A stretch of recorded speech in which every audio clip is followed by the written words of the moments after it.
say the word, Jen.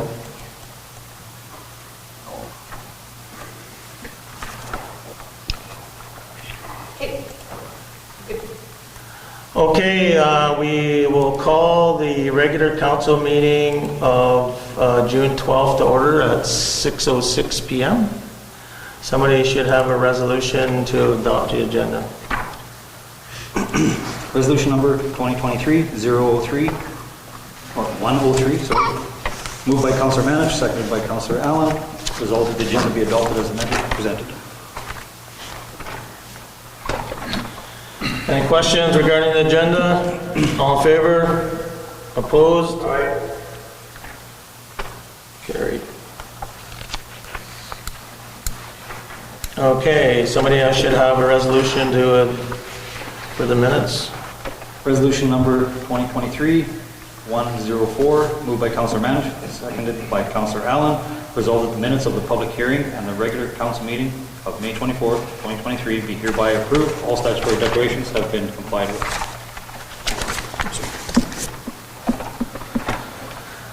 Call question. Everybody has a chance to look through that. All in favor? Opposed? Carried. Okay, anybody got any recognition out there for our community today? I'd like to say recognition for the Tri-Community Pride Parade and Festival that went on Saturday. Mayor Murphy, myself, and Councillor Atkinson walked in the parade, and it's very well attended. Great day, great weather. Lots of activity down at the GLMC after.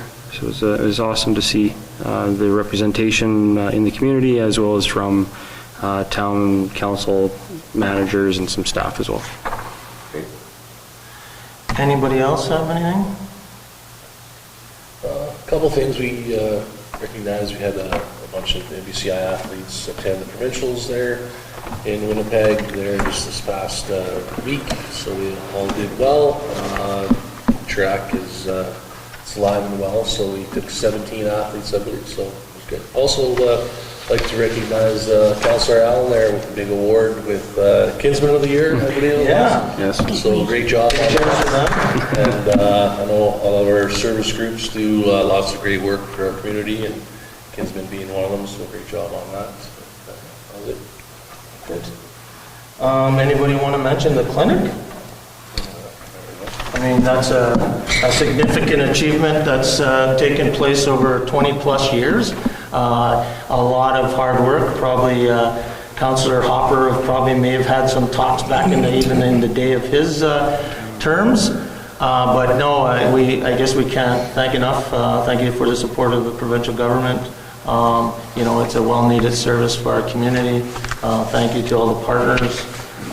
You know, thanks to the CDC for really keeping the pedal to the metal sort of for the last 4 years to try to not let that off the hook.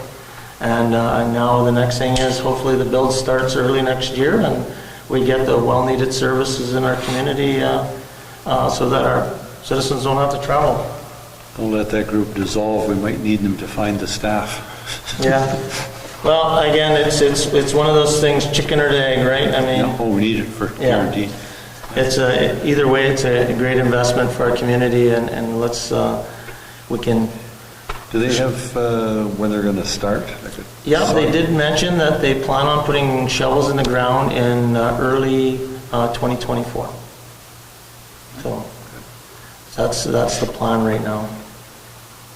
Excellent. And then the one thing that maybe Councillor Atkinson, you want to talk about Turning Leaf, what we attended there. Oh, right. That felt like that was a really, really long time ago. It's a great service that could potentially land in our community. Yes, I think it was a week and a half ago, Mayor Murphy and myself went to the MMF Hall, and Turning Leaf were there, and they were giving a presentation on the services that they provide. Turning Leaf is hoping to be in the community within 6 months' time, with the startup of a possibility of 10 employees. Some of the services they would provide is interventions, preventative care, Counseling services, the age group would start approximately at 16, but more so 18. But if you're 16 and 17, they weren't necessarily going to turn you away if you needed some help. But the preferred age would be 18 years of age. Yeah. So if you check out their website, turningleafservices.ca, they've got a really good website. While they were here, they outlined a lot of their programs. There seemed to be a lot of interest in the community. And again, their mission was really about providing treatment and crisis and prevention services to youth and all adults living with intellectual challenges, whatever types of disorders that they may have. So very successful in southern Manitoba. They're branched out, I believe, in Saskatchewan as well, or Edmonton or something. Regina, they have an Yeah. office and hoping to have one in Saskatoon as well. So it's a good added service that's well needed in our community. So thanks for them and their presentation. Anybody else have anything else? Alrighty. Let's where we're at here. Citizens period. Jackie? Do you want me to do it right now, or should I see I'm on the agenda lower down, and I can fully respect the agenda, so. I don't think it'll take us too long to get to where it is on the agenda, so if you want to hang tough. Okay. Okay, bylaw, financial bylaw, 6-1.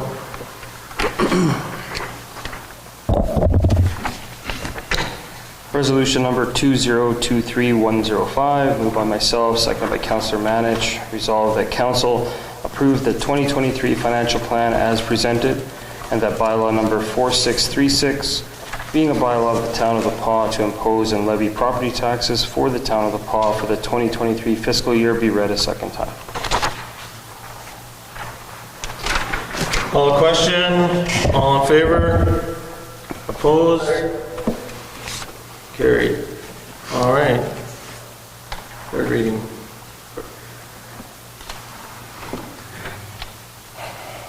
Resolution number 2023-106, moved by myself, seconded by Councillor Manich. Resolved that council approve the 2023 financial plan as presented, and that bylaw number 4636, being a bylaw of the town of The Pas to impose and levy property taxes for the town of The Pas for the 2023 fiscal year, be read a third time and be passed. So this is a recorded vote, I believe, right, Jen? So starting with Councillor Ward. Aye. Councillor Atkinson. Aye. Councillor Hopper. Aye. Councillor Manich. Aye. Councillor Allen. Aye. Councillor Lane. Aye. And myself is yes. And the budget is approved.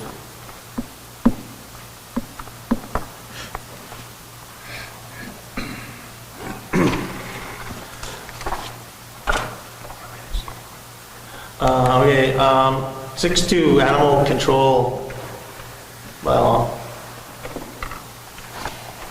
Resolution number 2023-107, moved by myself, seconded by Councillor Manich.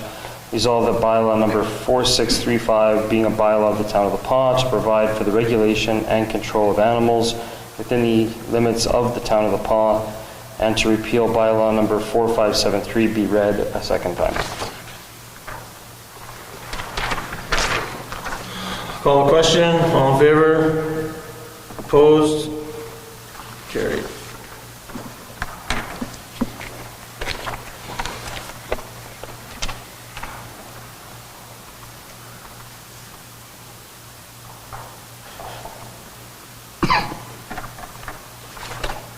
Okay, sorry about that. Where are we at now?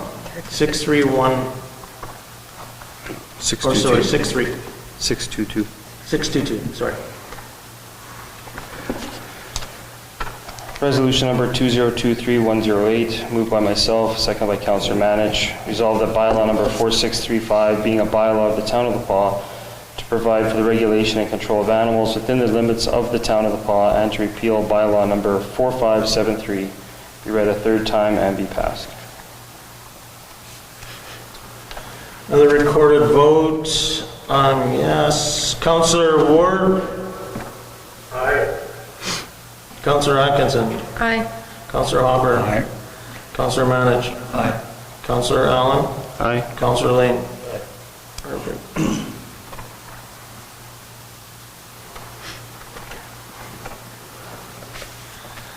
Okay. Okay, 6-3. Public lane. Moved by myself, seconded by Councillor Atkinson, be resolved that bylaw number 4634, being a bylaw of the town of Paw, to open a municipal public lane, be read a first time. And I believe this is regarding the laneway that was actually owned by a citizen that the town purchased to now officially call it a town back lane because we now own it.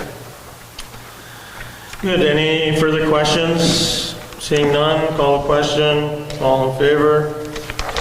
Opposed? Seeing none, abstained, carried. Alrighty. 6-3-1-1. Moved by myself, second by Councillor Atkinson, to resolve that bylaw number 4632, being a bylaw of the town of Paw to establish water and sewer rates, and to repeal bylaw number 4550, be read a first time. So this is related to the actual rates that will be coming forward from the pub submission. And I believe there was an actual summary of these done by our controller during the budget. So if you haven't had a chance to look at our budget online yet, please take a few minutes. There's a great presentation and she's done a great job of explaining it. So with that said, is there any further questions? All in favor? Call a question, all in favor? Yeah, everybody? Opposed? Nobody? You're opposed? Anybody abstain? No? Carried. Okay. Department resolutions. 711, payroll accounts. Moved by myself, second by Councillor Atkinson, resolve that council authorize the following accounts pay period number 10, the amount of $125,220.17. Pay period number 11, the amount of $109,620.67. General checks number 29890 to 29936 and 29938 to 29963 in the amount of $438,781.15. EFTS in the amount of $243,349.66. Everybody had a chance to go through the registry? Anybody have any questions with any of the checks? Everybody's good? Yep, Councillor. Going to recycling. Is that a grant? Yeah. Okay. That's all. That's good. Okay, call a question, all in favor?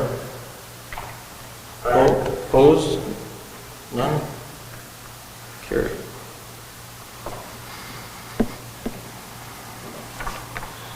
Okay. I got, what's next here? Accounts and conflict. Resolution 2023-112, moved by myself, second by Councillor Lane. Resolve that council authorize the following accounts. General checks 29937 in the amount of $2,325.26. Call a question. All in favor? No opposed, one abstained. Carried.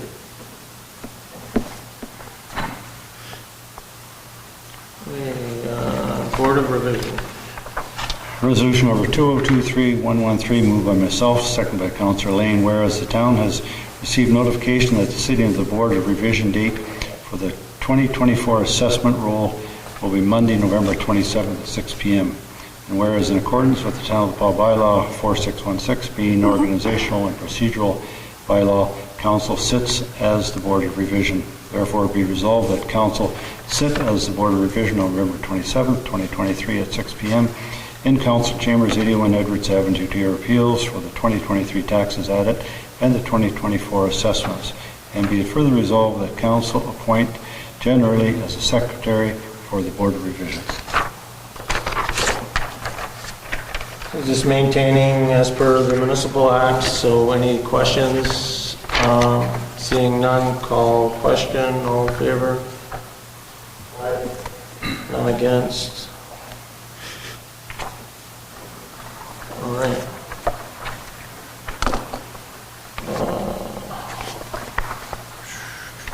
Boards and committees. Resolution 2023-114, moved by myself, seconded by Councillor Lane, resolved that the council accept the Tri-Community Recycling Board minutes of March 23rd, 2023.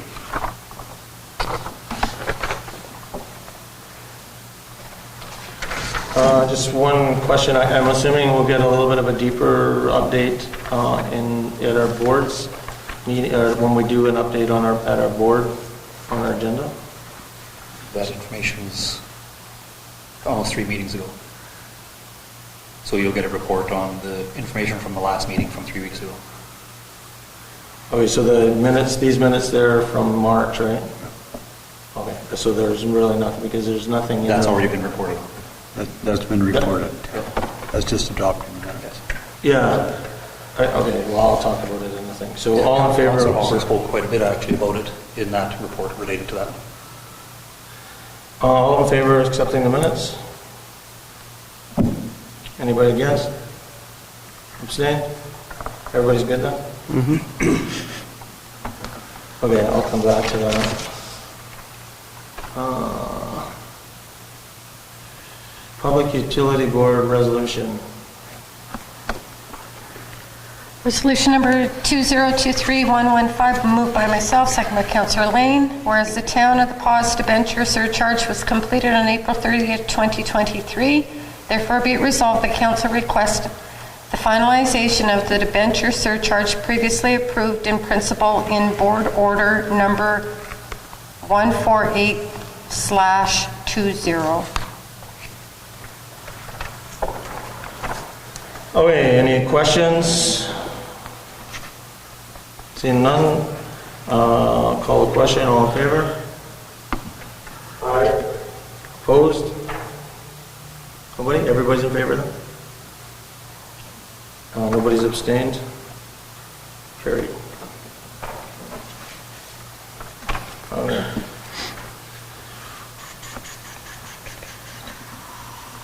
Okay, just gotta see where we're at here. Are we at the MMF Yep. variation, 731? Yes. Resolution number 2023-116, moved by myself, second by Councillor Lane. Whereas MMF submitted variation application 2023-01 to amend the maximum height of an accessory building in the residential mixed zone from 12 feet to 19 feet on lot 13 of 157 Bell Avenue in order to accommodate a garage for a small bus for the daycare center use. And whereas a public hearing was held on June 12, 2023, therefore be it resolved that council approve variation application 2023-01 as submitted. So as talked about in our earlier public meeting, any further questions on this? There was a question I had, and I was unaware if the public was supposed to only ask questions or us as well. I had talked with Jen about it, and I don't know if we have an answer or not. What is the height of the main structure on that lot? How much higher is this garage than the main structure? That was the question that I had. I know Jen was going to try to look into it. We kind of looked into it on the blueprint quickly, but we didn't have a good copy of it in front of us, and it was quick, hoping that it would be discussed tonight. Because I just didn't want to have a big kind of an eyesore tin can next to another building, so we wanted to kind of blend into the surroundings is my only question about that. What's the average height of a duplex? I'm sure it'd be Well, around. but it's not on the duplex lot, right? So you wouldn't want to have a 20-foot high building almost next to a building that's maybe only 10 feet high or 12 feet high, right? That was the only concern, because there is separation between the duplexes to that, and it's right in line of sight facing, not facing north, but blocking that north view. So I just wanted to make sure that it would blend into the surroundings. That was my only concern with the variation itself. Do you know the height of the daycare? As Sorry? Do you know the height of the No, that's what we were daycare? hoping to get an answer on what it meant, because the blueprints that Jen and I looked at, we looked at very quickly and didn't get a chance to have that. Guess we'll see when they build it. Yeah. So, and I think that, well, I would guess we could ask those questions, but Jen, just a point of order, does that have anything to do with this variation resolution, or? I was totally at the council. If Okay. you want to table it and wait for that answer, or council feels it's... Well, I don't personally believe it needs to be tabled, but I mean, we could get the answer. I'll throw it at the council. But I guess council can decide what you want to do. We can still definitely get the information, and you can make a condition on the resolution saying that needs to blend in if you want to... Well, it's subjective. Didn't we vote on this already? Yeah. Yeah, so it's done. You didn't vote on it, did you? Did we? Thought we did. No, it was just read and then there was discussion. I don't think the vote went around the table. Pretty short memories. Short memory here, I anyway. don't recall even calling the question. I thought those questions were answered. I couldn't hear anything that night. I was on the phone, but, No, just on this resolution, did we vote on it? Nope. We didn't. no, we didn't. This is the resolution to accept the variance. Oh, okay. In principle, I agree with the variation, but you just don't want to have, you want to make sure that you don't have a shortage of metal, for example, and the daycare is orange and the building in the back is green. You know, like you want to make sure that it's aesthetically pleasing to the neighborhood, because I feel this town has not always taken action to ensure that neighborhoods have So can we, symmetry, or to ensure that, you know, you don't have a 3-story high building and then next to a regular bungalow next door, that kind of thing. do we just have that discussion separately? I'm sure, we can tell them that, that's what we're looking for. Just a point of order now, if you want to propose an amendment, you'd have to, say, or if you want to table it, then somebody move to table it. If it doesn't get tabled, then it gets voted on. But I don't disagree with Councillor Manich that we can ask the question. I don't think you need to slow this down, though. I think that's what he's saying as well. Yeah, I'm not saying I don't want this, I'm just saying, can we ensure that Yeah. in the variation that they say it's going to blend in with the surroundings, that's all. So let's call a question on this, and then there can be a follow-up with the CDC on the question that Councillor Manich raised. So I'll call a question, all in favor? Aye. Opposed, seeing none, nobody abstained, carried, and it's done, and point noted, so we'll make sure that they don't make something less appealing. Previous experience with MMF is they are very conscientious about what they're producing, so I'm not worried, but you just don't want to leave something out and then have an eyesore that becomes a question later. That's fine. Okay, boards and committees. Museum Board, We will be meeting tomorrow. Chamber of Commerce, No meeting? CDC is giving a presentation tonight. Destination Marketing, nothing since the last meeting, right, Bill? Yeah, I'm pretty sure that's it. Oh, you're correct. Nothing. Cedar Lake, Nothing. Recycling Board, We did have a meeting 3 weeks ago. The only information really to pass on is they do have one load ready to, this was of course 3 weeks old now. That's been quite a while since the meeting. So do have one load ready to head out, and the fence was supposed to begin last week. And our next meeting is July 27th. so I had that one question on the minutes, because I haven't, to be honest with you, I've never read the minutes before, I've never seen them, but when it shows that manager reports, does the manager report get attached to this minute package that gets added? Because when I look through this, it says manager reports for September, October, November, December, January, February were reviewed by the board. And then safety reports reviewed by the board, and commodity reports reviewed by the board. Like, we don't see anything other than that. Do you want to see it all? Because it's just... Well, I think right now, I mean, for me personally, I don't have a good understanding of the recycling center and how it operates, so maybe down the road I won't look at it anymore, but... Well, for sure, no, we can just, it comes in a package for us, so we can just make sure they forward a package on. Yeah, and I think it'd just be helpful for now, and then maybe over time, we don't need anything, right? Just to get some, because I know there's lots of questions, and when I looked at the minutes, I was like, there's nothing in the minutes, really. Perfect, thank you. That's all my only comments on that. Library Board? Yeah, we had a meeting May 29th.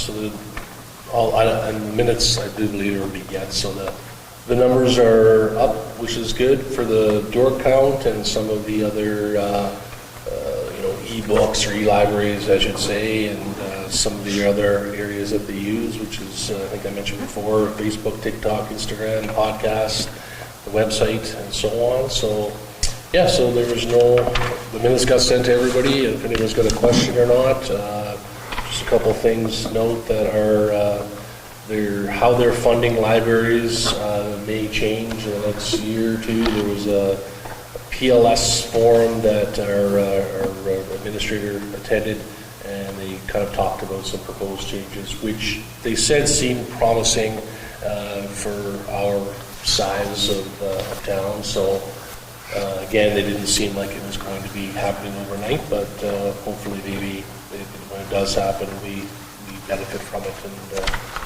and other than that, that's about it.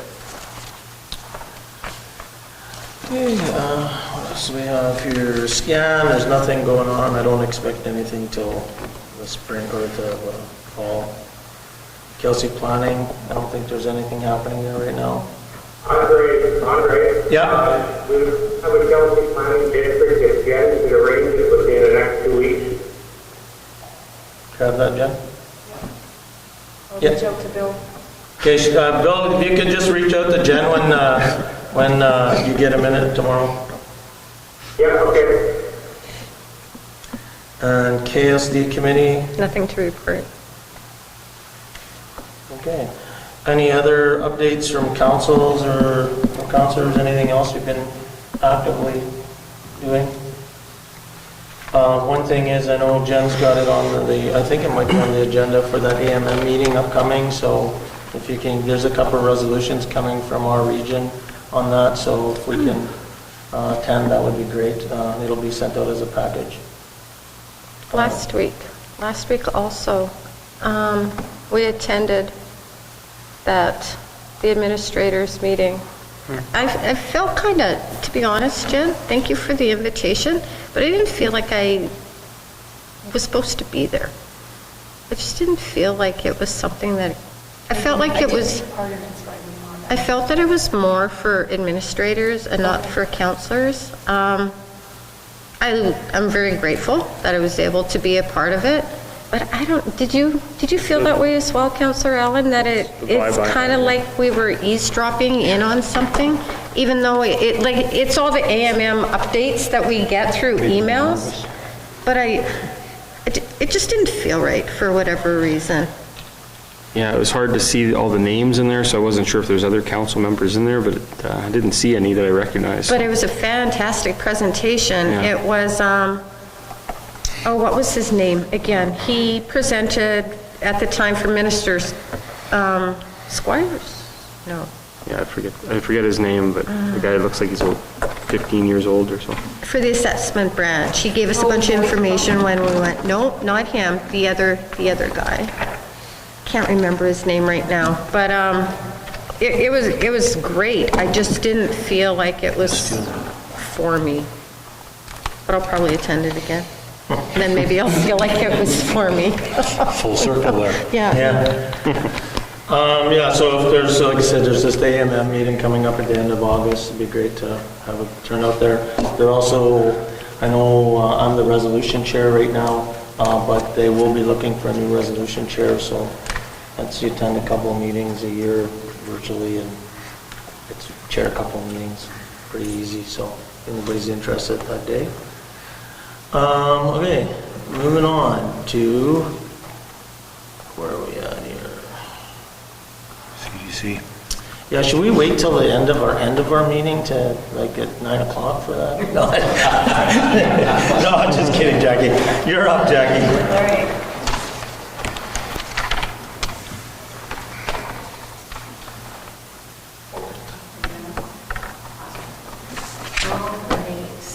So this is the lovely CDC quarterly report. I handed out a pamphlet for each one of you. I'll just go through it as well. So I wanted to outline the purpose of a CDC, just to provide some background information and to bring people up to speed who might not know the purpose of one. So the The primary role of a CDC is to promote the community and achieve objectives set out in the Economic Development Strategic Plan, which we have developed and we're working through right now. We establish our own plans and priorities for implementing economic development strategies. Of course, these plans and priorities are influenced by the town that they serve or the municipalities that they serve, so there's definitely some interaction there. The CDC is a company and we're incorporated under the Corporations Act with the province of Manitoba. Technically, the CDC is able to make profits. Any profits that we make, just like a nonprofit, they have to be reissued back into the communities that we serve. And if you wanted to have a deeper dive into a CDC and all the technicalities, there is a handbook that was published by the province in 2021, I believe. It's a handbook for community development corporations, and it's meant for municipalities. So if there's any other questions of a purpose of a CDC or what we're able to do, that's definitely a very good resource. So moving on to some of the updates, you'll see the first 3 slides are all about housing. So we've been working quite a bit around the housing topic. The first one, our housing needs assessment. So there was a presentation that was given to the CDC board in May. That was kind of a preliminary presentation. It was still confidential information just because it was data that was being represented. And if that data just gets out there, it can be misinterpreted quite a bit. So we just wanted to wait until the formal presentation to release that. So right now we're working on solutions and recommendations. Jackie, any timeline on that? Yeah, so we're hoping to have another open house in either July or September. That would be like the final presentation.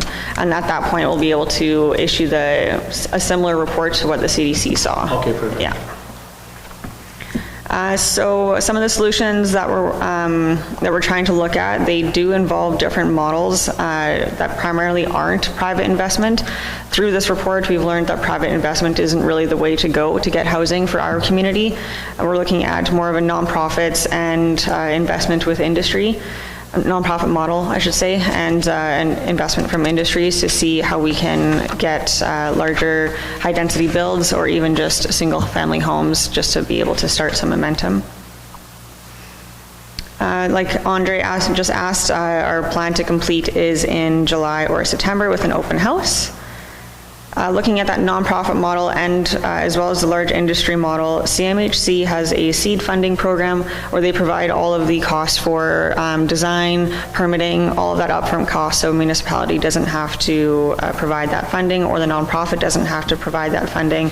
And everything is upfront, so there's no reimbursement. It's basically just, here's the cash to get housing started. We just have to come up with the plans. Some other municipal incentives and policies that I'm looking at are a development incentive. Pretty quickly, I'll be coming back to council with some recommendations for a development incentive to make it a little bit more steep and targeted. This can be also targeted for commercial versus residential. Say if we want to revitalize Edward Street with a new clinic announcement, how can we provide a steep incentive to make sure that a lot of those buildings are regenerated into something a little bit more appealing for downtown. Looking at derelict properties, this is somewhat new. We're working with Jen and Cody and Sam on looking at different kind of houses that are boarded up or run down, and if there's incentives that we can provide to improve those properties, and the parameters around what identifies those properties as actually derelict.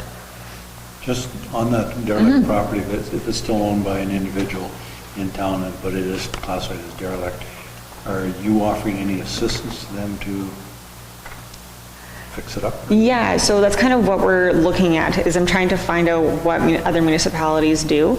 Like the town of the Paw right now, they have an incentive, if you tear down that property and rebuild, then the tipping fees are reimbursed.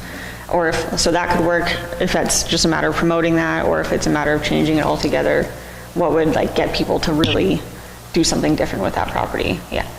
Also, like Winnipeg, they just had a huge derelict bylaw introduced, basically just charging a whole lot of money to the owners that have those derelict properties to get rid of them. Just an incentive to bulldoze it and get rid of it. So trying to see what different options there are out there, yeah. And I just touched on that earlier to the downtown revitalization. So I'm trying to get in touch with Portage Portage Prairie's Economic Development Officer to learn more about what they did with their downtown.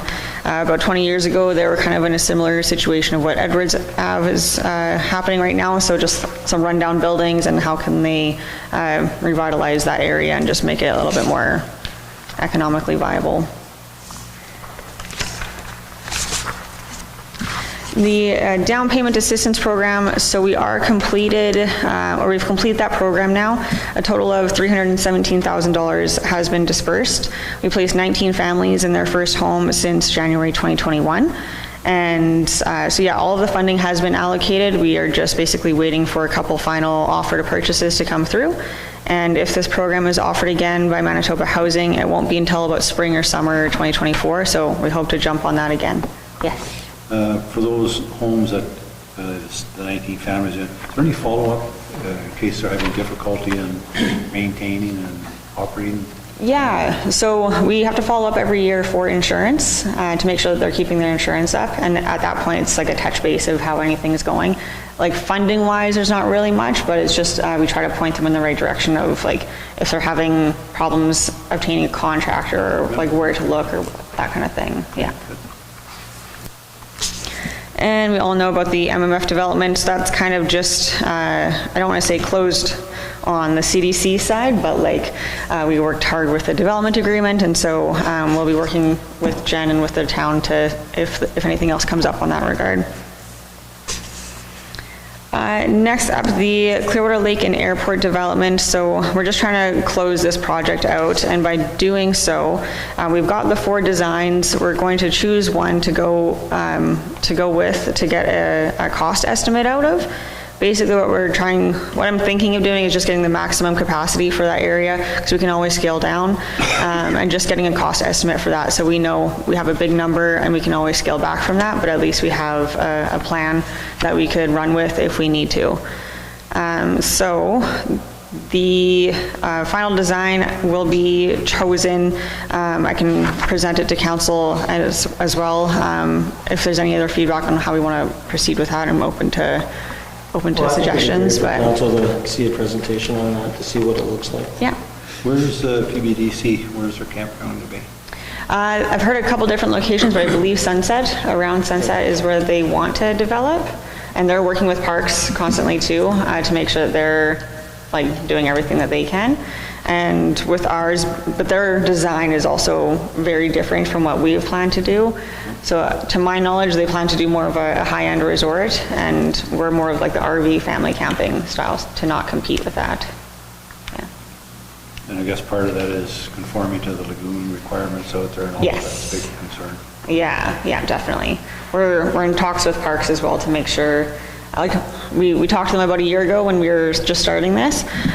We haven't talked to them recently, but when we get to that stage of the costing and just making that, I think it's like a Class C estimate, we'll make sure to talk with them and just to see if there's like what the cost would be to expand or like how much we're going to be able to use.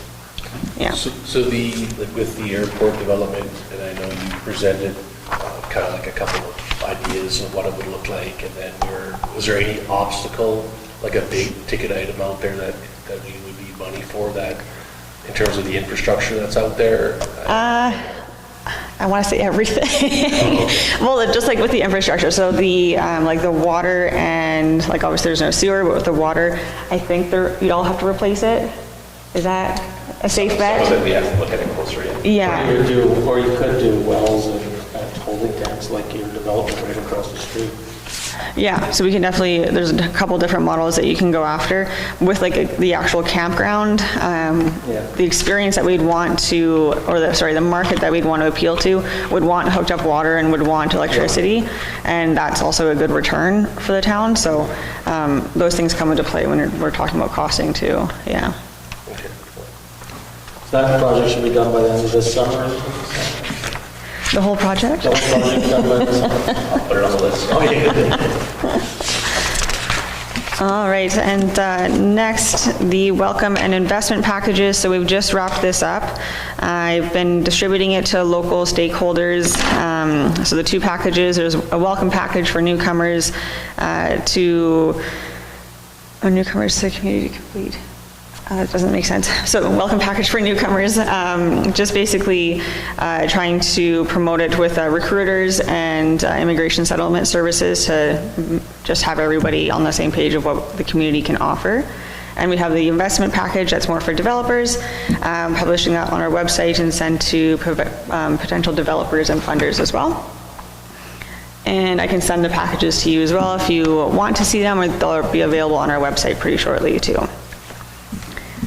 And coming up, so as of June 2023, I will have completed my certificate for municipal administration.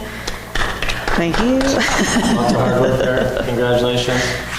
We did apply to a grant, the CDC applied to a grant to the Arts, Community and Sport and Community Fund for a arts and performance space feasibility study that is pending.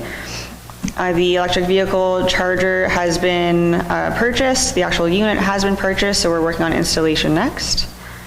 And we're continuing with the Economic Development Roundtable meeting, so this is just a local roundtable group that meets anybody that's an economic development stakeholder. We discuss different topics each time. Our next topics will be around immigration and the sector council and how we can integrate within the community. And lastly, so the FCM asset management case study, because we are one of the only municipalities in Manitoba that actually takes advantage of asset management, FCM has asked the pod to be a case study for other Manitoban municipalities. And I agreed to it because I think it's an amazing opportunity. Whether or not it might be difficult at times for us to integrate asset management, the fact that we're doing it, there's going to be speed bumps along the way, and we're one of the only municipalities aside from Selkirk that actually uses this program and has access to this funding. So I think it's a huge win for the community and to make us look good. Well, it's a very beneficial tool as well. Yes, definitely. Making the right decisions. So if there's any other questions or anything, you can ask me now or send me a call later or send me an email. I just have a comment on your logo. I really, really like it. Thank you. Yeah. I really like it. It's nice and clean. Yeah. And I like how it ties in with Town of the Paws as well. Yeah, definitely. It was back and forth quite a bit, but it was, Yeah, it was good to get there. Yeah. I like it a lot. Oh, thank you. So most of council, for council understanding, Jackie typically will do a quarterly presentation for us every, quarter or so. We're a little bit late on this one. And she also does the same thing for RM of Kelsey. And our board sees the same sort of stuff. So if you're kind of curious, but anytime you are curious, feel free to pop up and see her upstairs. What year was CDC incorporated? 1996. 96. Yeah. I remember back when Gord Bulmer was economic development officer. Oh, yeah. We talked about having an arm that could do, basically, you're doing council's work, everything that we would like to see done, and you're doing it all. So it's come to fruition. It's great. Wonderful. Thank you. Good job. Thank you very much. Anything else any other questions for Jackie, guys? Councilors? Seeing nothing, so thank you very much, Jackie. Yes, you bet. If you want, you can stay for the whole time if you're really interested. I'm going to run away. Is a copy of this presentation going to go up on our website or anything? I can, yeah. We can put it up I'll send it to Jen, so we'll have it for the minutes, and if you want it up on the website, we can. And maybe you can email it around to council too, it'd be good. Yeah, you bet. Sounds good. Okay, thank you. Whatever. Thanks. Thanks, Jackie. Okay.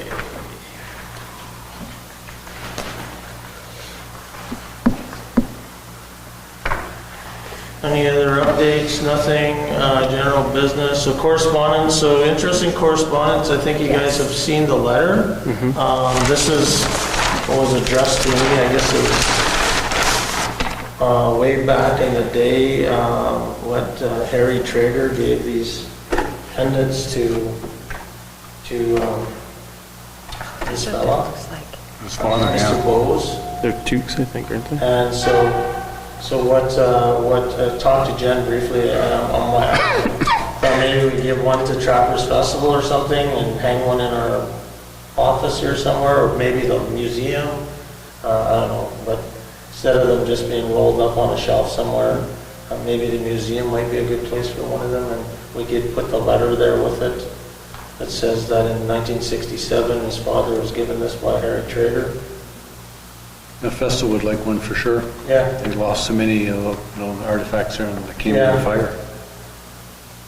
Yeah, and I don't think they're paired up or anything like that. Try it on, Trevor, it's a hat. My head's too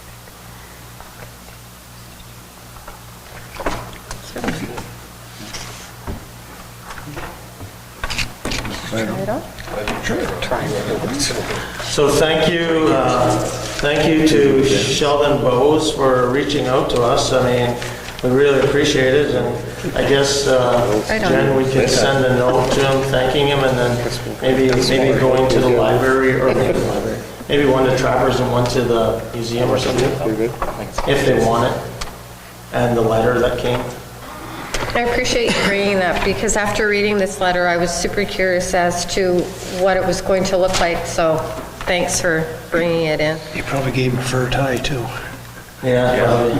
And then the other correspondence that came in that Jen threw up here for me, just got it today, I believe, Jen. The board of directors, parents, children, and staff of the Boss Sweetgrass Head Start Center are requesting requesting our presence on graduation on Thursday at 11:30 at the Legion. I'm personally not available that day, but if somebody else is interested, if something frees up, I could make myself, but right now I'm not available. I'm not even in town. So if anybody is available, they can let Jen know, and you can say a few words there.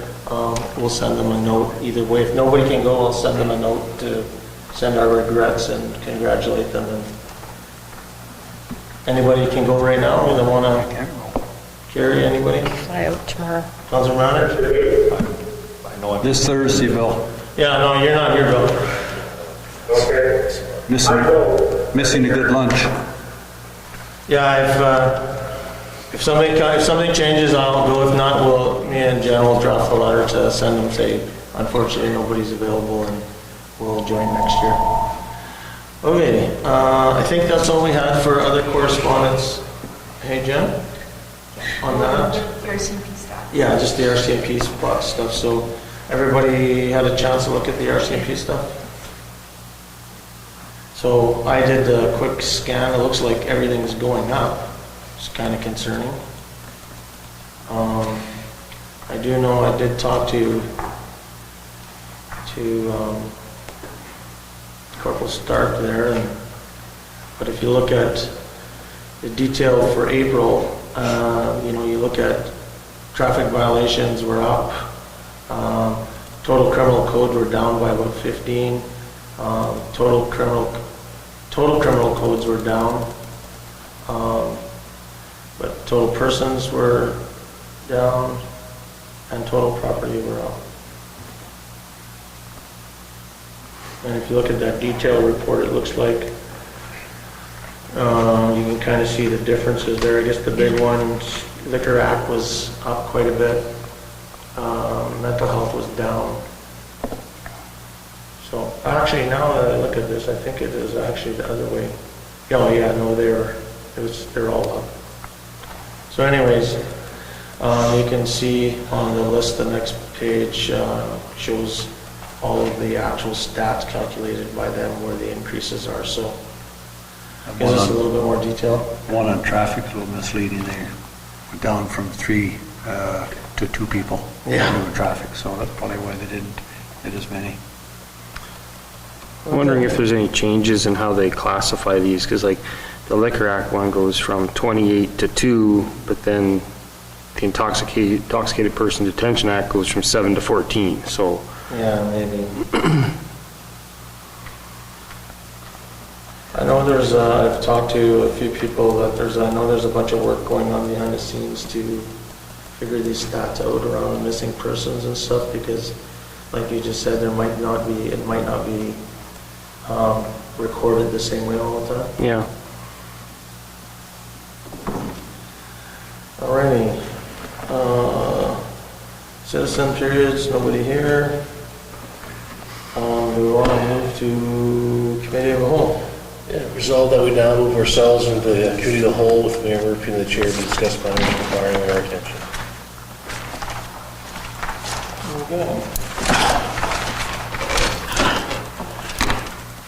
So everybody had a chance to read through the OCM Blizzard agreement, I think is the first one on our list. So I guess for our public, the OCM Blizzard had approached us to look to see if we wanted to enter into a licensing agreement and to sort of provide some support to stabilize their program over the next few years. And the ownership group has a strong desire to stay within our communities of the PAW, OCN, the RM, Kelsey.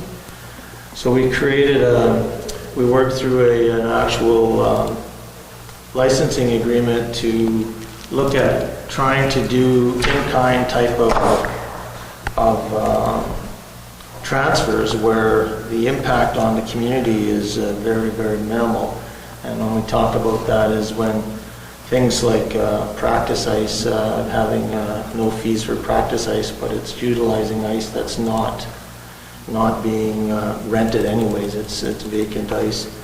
And then when there's other spots where the town would be generating some revenue, it was actually, there was a clause captured to sort of capture at least that minimum revenue.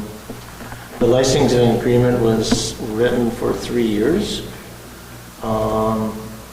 Yeah, and I think that I personally think it's a great thing for our community, having a junior hockey club stay within our community, and it keeps our kids and citizens involved, and very little impact on our community. Well, positive impact. You've got just the travel teams that come to town. Maybe that's something, I don't know if it was addressed, but we can, I'm sure, wouldn't offend them if we gave them preference of places to stay. And so I did talk to one of the hotel owners, and he does have teams stay at his hotel. So you've got to think that there's probably 20 to 30 times that they're booking 15 rooms sort of things. So 12 to 15 rooms, restaurants.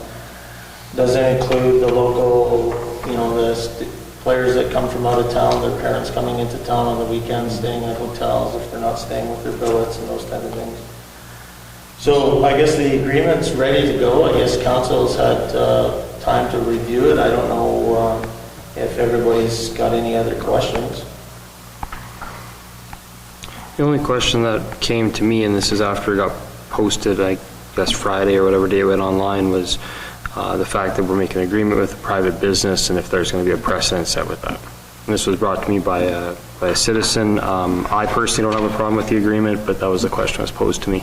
I didn't really know how to respond to that. Yeah, I guess if there was multiple junior teams in town that would be competing for and I think, when you talk about precedents, how I always look at those things is you got to deal with whatever, as it comes. Like doesn't make you have to do anything more. It's really whatever it is at the time you're dealing with. Case by case. Yeah, case by case.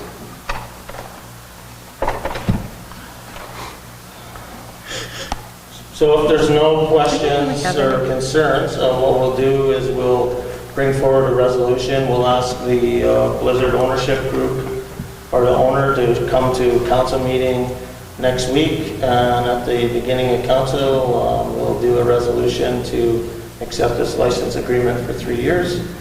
There's all sorts of resolution dispute mechanisms inside the agreement. There's escalation for pricing. I think it's a good thing down the road, and then once it's stabilized, I also think that there's an opportunity for us to generate revenue once this team becomes successful. Once it's passed for a resolution, that agreement is a public document if anybody wants to review it, see what we did or suggestions. It's public right now? Yeah, it's on the agenda now. I've heard any feedback, negative for sure. It's good. Everybody's okay? That's good then, John? Yeah. Okay. Okay. Thanks, Bill. Okay, moving right along here. So, community recognition, I know this has come up, I put in this issue sheet for discussion, I know we've talked about it in the past, but I got approached again, so I actually reached out to Jade Dewar, Connor's dad, and asked him specifically, what's the story here? And he told me Connor would be honored to have a sign posted within our community recognizing him. And when we talked in the past, so, we've got Connor Dewar, but we may have other athletes or significant people or people that have had significant achievements within our community. And I think it would be prudent on us to write, if we were going to post a sign, to have some sort of, mechanism or way of selecting so that we know what the eligibility is. Is it, I played 4 years university, or did I play semi-pro hockey, or do I have to play 100 games in the NHL, or is it 400 games in the NHL? Do I have to win a Stanley Cup, or do you have to win the World Curling Championship as a senior or junior? I don't know what it is. So maybe we could ask, if council is okay, we could ask our men to write up, to kind of do some research and give us a proposal. Or we could do it ourselves. I have one that we use for the school that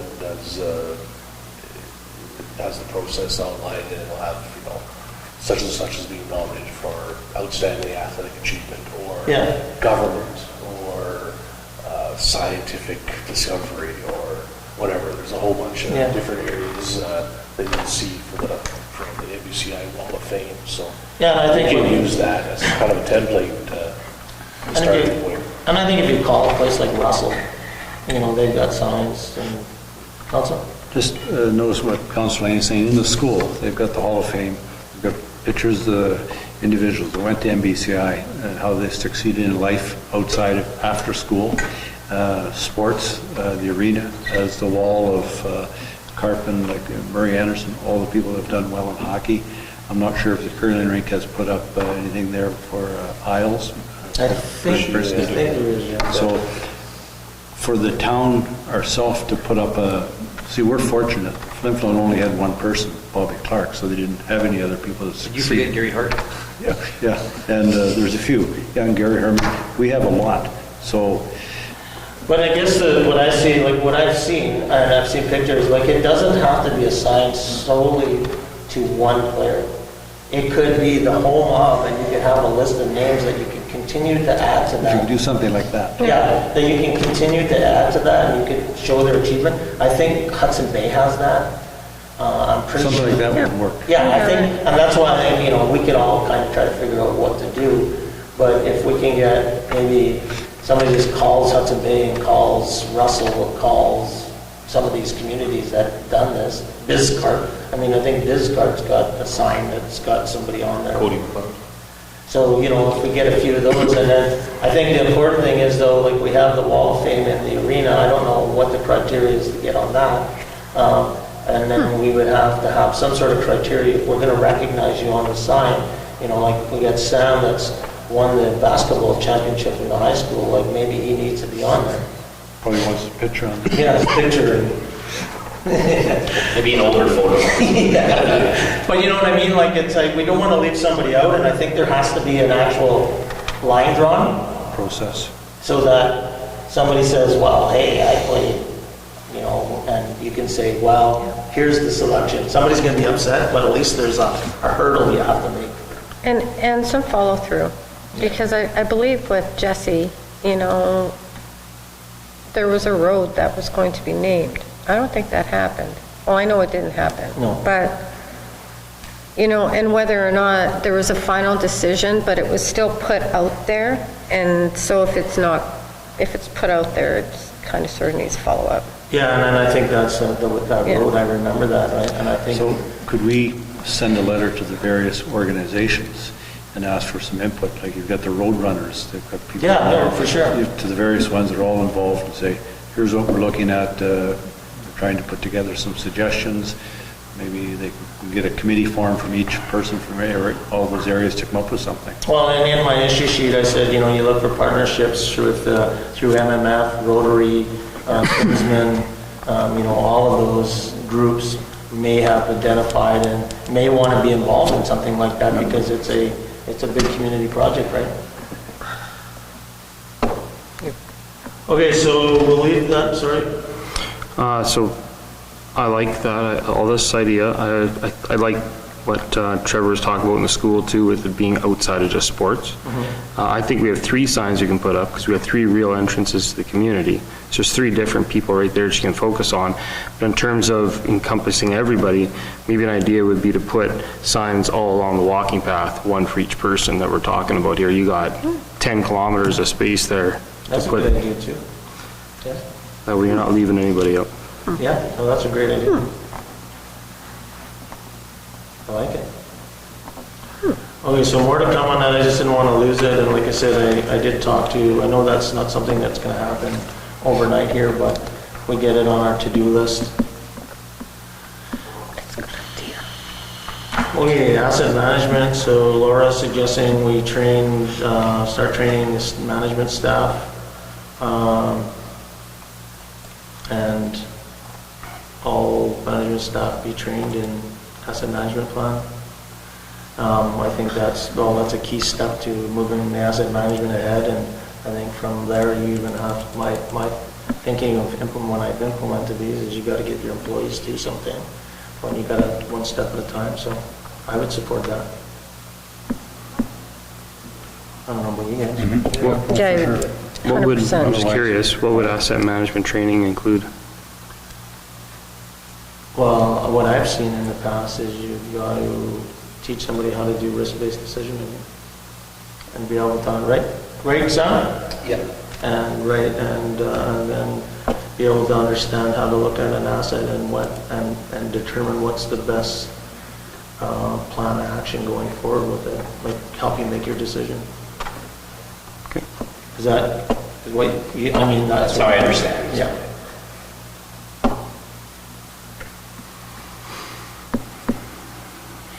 Okay, citizen relationship management request to make a presentation.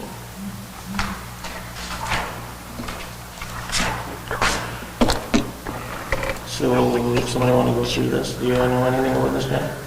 They reached out to Laura. Laura is a company that presented a tool to use. It's kind of like reaching out to the public. Yeah. I think didn't this come up before and we wanted to know what the ongoing cost is though? Like it's discounted the first. This is a different company that asked Laura if they could present to the town. Sure. Or present to council. Oh, they just want to make a presentation? Yeah. Oh, okay, well, sure. At the very back, the very last page, Yeah, I seen there was a proposal for the town of Prague.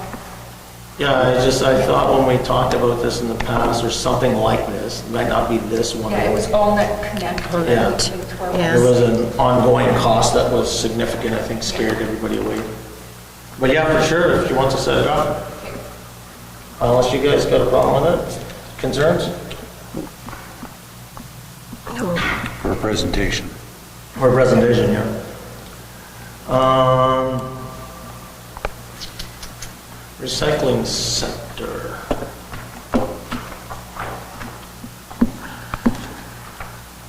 So this goes back to at the last council meeting when the Recycling Center made a presentation during the citizens period. There was discussion about the Recycling Center agreement. There is actually no agreement. There never has been. There was a draft that was forwarded and it went through various CAOs, and where it left off, I was told that it was brought to CAO and then it was given to the councillor rep to take back with questions, and then it kind of fell off the radar from there. Got recycled. A number of years ago. Got recycled. Yeah. And what I remember from it is that it was presented to the recycling center and they had said no. No, thank you. Yeah, they didn't like it. So we still have the draft? Yeah, that's attached to the document, yeah. Send it to Laura and get them to... Should we, like, I guess, just thinking of just openness with them, should we sit down as the councillor reps with the group first and have it as an agenda point in the meeting to say, hey, let's get the meats and potatoes in here first before we send it for the legalities? Because you kind of, it's no use sending it to a lawyer if he doesn't have any of the background. I think you got to put in what you, See what they want in or what they don't want in. yeah. I mean, and you can use you can use the last agreement as a starting point at least, and when you get close, then you can send it to lawyers, and if it is, then we should have a joint, well, my thinking, why wouldn't the RM and the OCN jointly pay for that legal document? Because it's a three-party agreement, right? That was just as the town hall.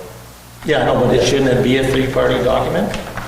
Well, yeah, if we each all had our own separate agreement, it could be a lot of difference. Yeah, so that's why I'm thinking it would be if you have it at the recycling But meeting. it kind of is different because. Oh, yeah. What's that? The agreement does have all Oh, it the has all two parties. But yeah, but it's been updated to read like Tricom though. Yeah, but I guess the only thing in that is that, for example, I would use we pay based on the census. But I know that because the recycling center provides a different level of service to OCN for recycling, they don't pay nearly as much, nor shouldn't they pay. So that's why I'm saying is three may be on there, but it's not really the same. How about if Councillor Manage and I take this to their next meeting on the 27th and put it on the table for some discussion and see what kind of feedback we get. Yeah, perfect. Sure. Yeah, because I'm curious where they get the percentages from. Like, I'm assuming it is some sort of a census, but there's nothing mentioned about a census year in here or anything. It's just a percentage. Population.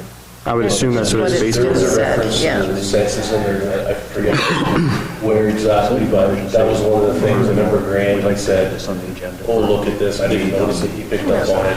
The census is old, like it's like back from when the original thing was done.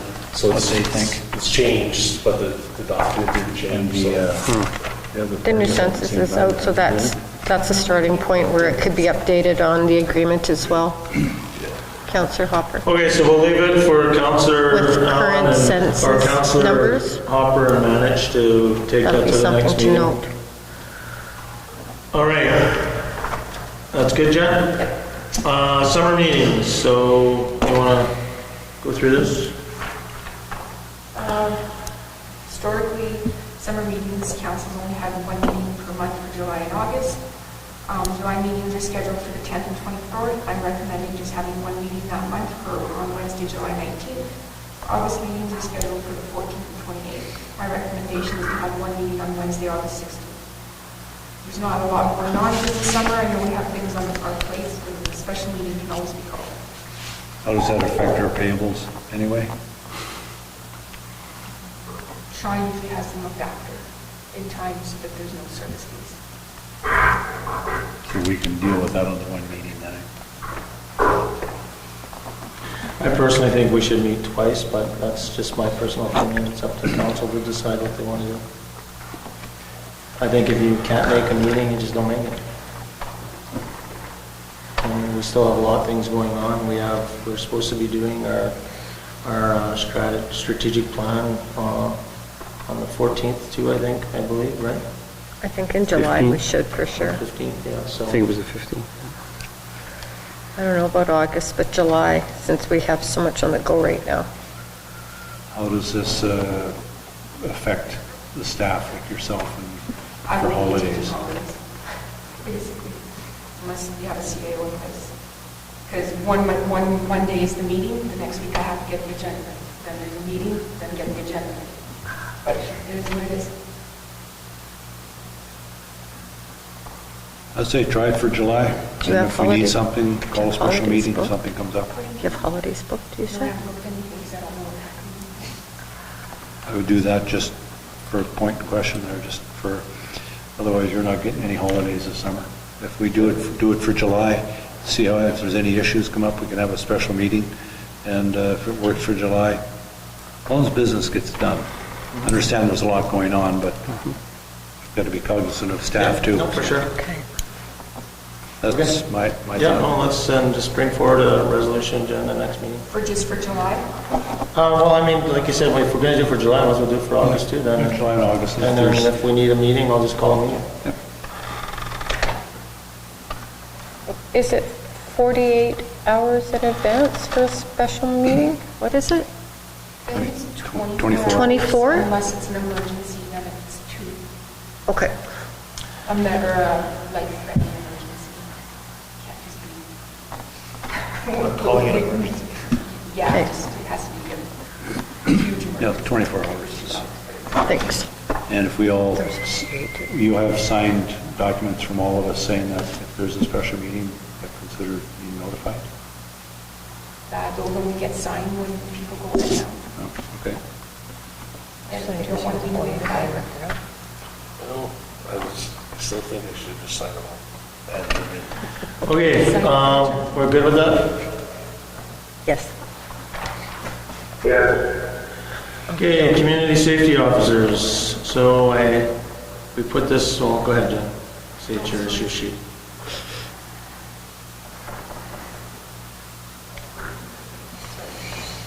Community safety officers, now that the budget has been passed, the council passed tonight, we can start getting the community safety officer program up and running. On March 23rd, council created a community safety officer committee and appointed councilors Allen, Lane, and Ward to this committee. Since the agreement was signed in 2021, it should be reviewed again. There was an agreement with federal government, the local RCMP, and the town, and it was signed in 21. I feel we should be reviewing it again and meeting with the local detachment just to ensure that everyone is still on board with this program. We've got the same ideas. And then I know when we were originally doing it, the RCMP had also said they would assist us in doing interviews and stuff for community safety officers. So I'd like to make sure they're still willing to, because they have an idea more of what we should be looking for in candidates and stuff. Okay. It's going to be certain people that are going to want that position. So you guys thinking July? Wanting that position. Yeah. July, once everything's out of the way for you guys? Like, we get super busy right now with school and... I guess my only question here would be is, like, I would hate to meet and get it all set, and then we hire somebody, and then we don't hire somebody for like 8-9 months, and we're like, oh yeah, maybe we should review that agreement again, because before we get going here, because it's been a while. So, I don't know what's the realistic timeline here on getting somebody, like, is this something where there's a school in Brandon and then they're just waiting for jobs, or is this? No, my honest opinion is it's going to be a hard position. Yeah, well, I think... My honest opinion. How many positions? 2. We should advertise. Yeah, I Start that. think my thoughts are on this is that the first thing we should do is dust off the agreement that we came to, and then ensure that we actually have a job description, and then get an idea of what equipment's required and what the delivery is on that. And then the last thing is getting your resources lined up. What? Well, that's what I mean, getting your resources lined up. What I mean by resources, your training. And so once you kind of have an idea of all that, you kind of run it like a project, right? You know that it's going to take you 6 months to get a car, then you can start advertising it, you know the start time when. And then I think we also talked about CSOs/bylaw, some bylaw responsibilities in there. So are we also, it's important to have this discussion with everybody now, I guess, are we looking at posting for the job and, oh, hey, you sound like you're a great fit, we're sending you to the training? Or are we looking for people that are coming out of, like, Law enforcement. Like UCN? CSOs? Well, I think that's what you look, that's ideal. We would send them to training if they don't have the training. If you decide that But that's who you're hiring. There's certain training, like in the job description, there's certain training by the school in Brandon that they require to be a community safety officer. And so out of UCN, like there's that program that's there. Do we know if any of those credits could carry over to this program? Like, I wonder if that could make it easier to try and find someone. I don't think it did, but I can find out. Go ahead, Councillor Ward. I don't think the people from UCN can transfer over to it, but they would be likely candidates to send to Brandon for the 6-week training. And I also am understanding, It's too bad. Councillor, do you remember there's a company running in the parkland right now that can actually, they will send CSOs here while you're actually trying to fill in for you. Yeah, there is, I can't remember the number. Yeah. And on the other aspect too, like, there's a lady I've been in contact with at ACC in Brandon, that there are people that are taking the course that could be willing to move to the POC. But I think the whole thing right now is to get Trent and Trevor and myself sitting with the RCMP and getting this agreement thing cleaned up like right away. And then all this other stuff will fall in place. Yeah. Okay, so maybe Bill or Councillor Ward will wait till you're back in town next week. Maybe you can pop in and see Jen, gather the information and sort of coordinate Trent and Trevor for now, and then see where it goes. Does that sound good? Okay, perfect. In the meantime, can we have that agreement sent to all three of us? Yes. Maybe can you send it to everyone so we can have a look at it? I probably have it from before. But... Okay. Anything else with that? So, got ourselves figured out there. Councillor Allen. Yeah, so I put on there an issue sheet regarding the graffiti. It's around town. I was more focused on the playgrounds. The photos I attached with that is the playground at the end of Tremoden, but I did take a wander through most of our playgrounds in town. They all have some various levels of graffiti on them. And as we see when we drive around town, there's a few buildings here and there, some public, some private, that have graffiti on them as well. I know in the past we had COPP that we give a grant to. That's not going to happen anymore. So one suggestion I had was for that grant money to go to another organization. I don't know who. Obviously Bear Clan kind of comes to mind, but I don't know if that was something that they'd want to do or not. But we need to have something. How much was that grant money? 1,500 was it, Jen? For COPP? Yeah. Councillor Lane used to do a lot of graffiti cleanup too. Oh, I remember that back in the day. Yeah. Unfortunately, a lot of the stuff that you brought home, like a little, not a good memory, that orange thing that goes around. So I kid you not, 2 weeks after it was put in, I had my kids there and it was already graffiti. I went to the school because we had these anti-graffiti wipes and it would not, it just would not come off. And now I saw a picture of it and I haven't been there in a while. It's now it's just grown, multiplied like nothing else there. So even if you, I mean, some of the stuff is easily paintable. There's stuff like those, like the plastic pieces. I don't know what you would even do with it. I'm not sure how you would get it off. But I do know one of the things that I've asked for at the skate park is that when we do paint it, and if we do paint any of this stuff, is, yeah, it's a big investment. I think it's like $100 a gallon of paint, but it's anti-graffiti paint, so that the next person coming along can wipe it off. Good idea, yeah. So I do know that's something we should invest in, but it should be much easier to take it. I know it applies right into the CSO conversation, but we do have a bylaw in the town of Paul related to graffiti, and we do suffer from broken window syndrome here. When people have fences and buildings and that the graffiti isn't looked after, then everyone takes on that attitude, well, why do I have to clean mine? So I think we need to enforce a little bit of when your building or your fence or anything is tagged, the bylaw needs to be enforced. One way or another. I say we have other enforcements. There's always ways to say, hey, we noticed your fence or we noticed your building. A simple letter. Take a bit of pride and clean it up. Yeah. There used to be a program that was like 50% off paint. Yeah, I I think can't that remember was, who like chipped in for that You though. might know somebody that could get us a True better Hardware. price in that paint. I know they were one of them.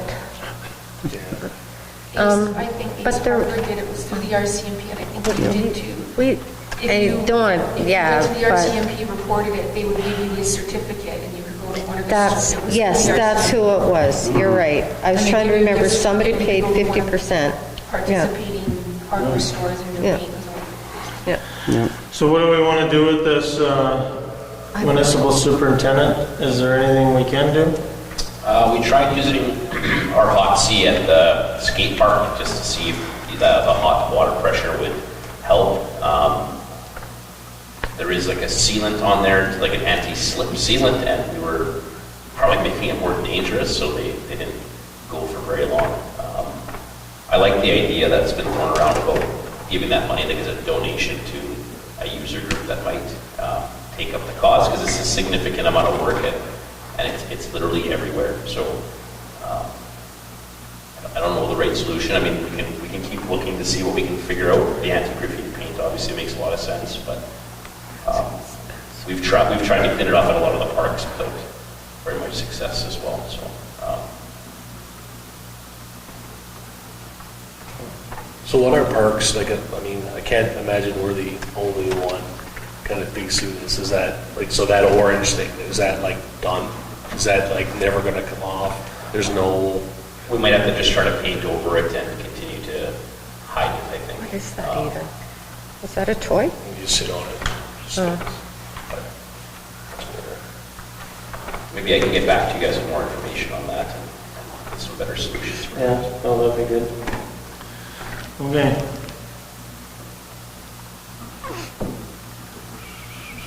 Okay, 534 Settee, sewer and water.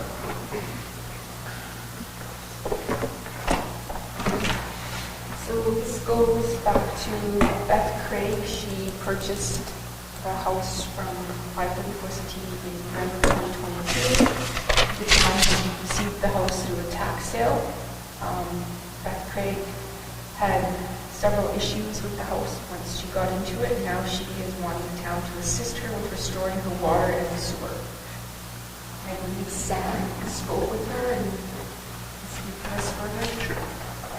She's also looking for the town to rent her garbage or small dumpster to remove lots of rotten wood and debris.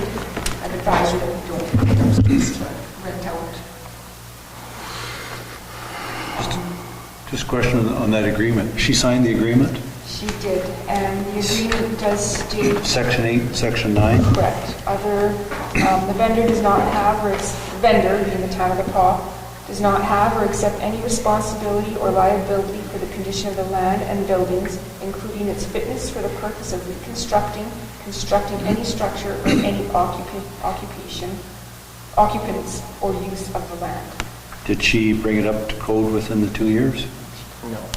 So we could, I didn't read the full agreement. Can we take the property back because of that? I'd say send her a letter and say that may happen. We're not going to help you. Sam did speak to her about... Well, in the water meter that was existing there was quite old, so replacing the water meter, we do that for all of our residents when they're at a certain age. The only time we really charge for water meters if there's neglect or, if it's a newer meter getting damaged. So I think we'd be all probably comfortable with providing something like that. The request for the replacement of the water and sewer is a bit much. Incredibly costly, yeah. What's the cost to replace a water meter? Water sewer will be at least 10,000, if not more, probably closer to 15, depending on the contractor and... To replace the meter? Oh, the meter, sorry, no, the meter is going to be around, for that size of line, probably $600, $500 to $600. Does the homeowner have insurance? I couldn't tell you that. I don't know that answer. And then I think the question was brought up tonight, was this home occupied through the couple of years, or was it after it was the first amount of work, they were unoccupied and not around for a few years? Yeah, I don't know if she ever lived in the house, to be honest. It sounded like she lived in the shed. Yeah, I'm just trying to understand, like, how, you own a house, you can't walk away from it for 2 years, and if something goes wrong, whether if it freezes up or the water's in there or whatever, right? So I'm just trying to understand, was there, if she was there all the time and she just didn't realize it, or... But again, that's No, not really that's relevant. irrelevant, Yeah, I'd say change the meter. If that's due course, you do that for anybody anyway. The rest is, got a good deal on the place. Sign the agreement. Okay? Want to send her a letter, Jen, on that? Just a reminder that maybe on section 9, that refresh the memory about bringing it up to code as per the agreement.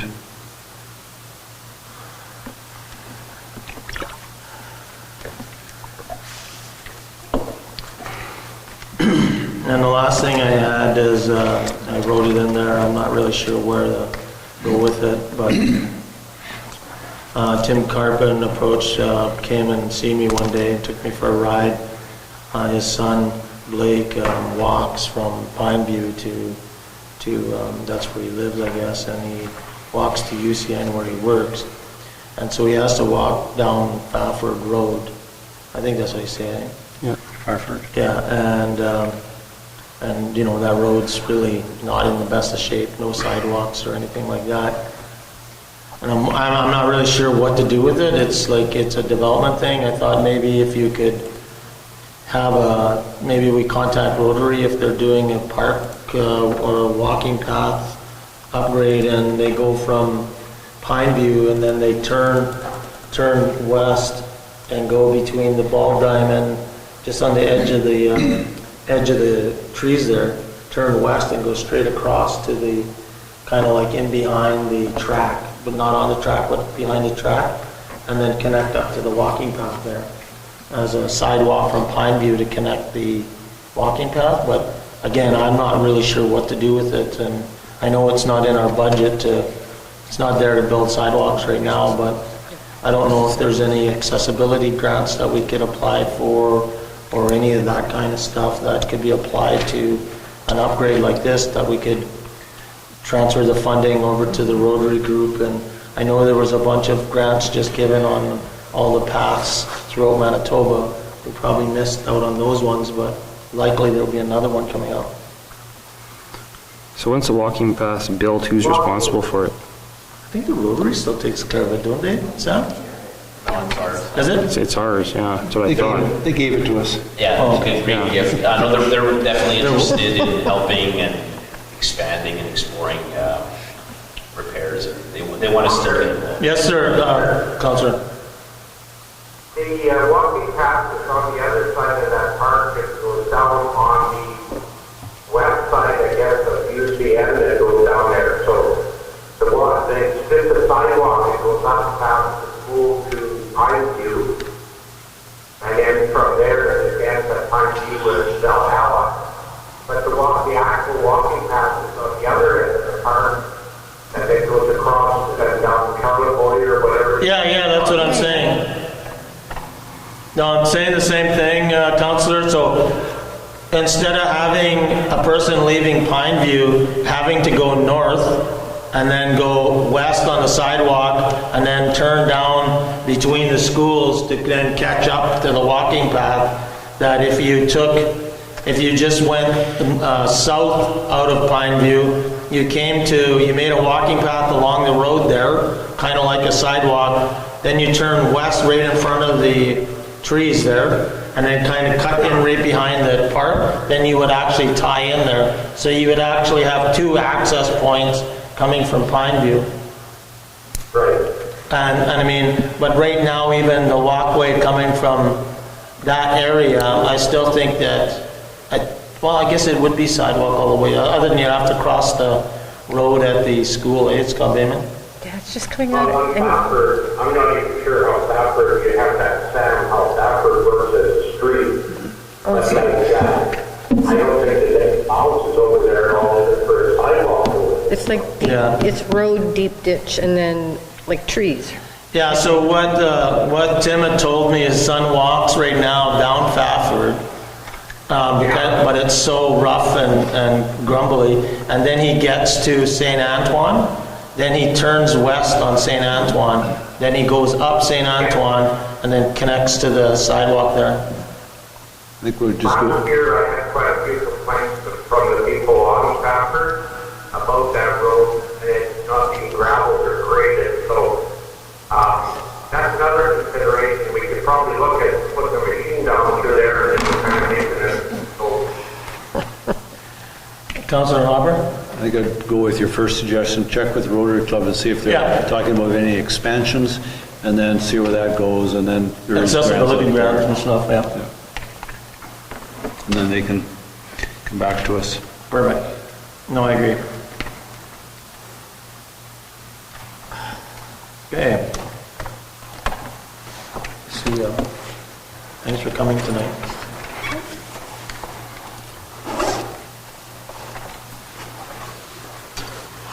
You saw that we now move ourselves into the in-camera portion of the committee of the whole with Mayor Murphy and the chair to discuss matters requiring our attention.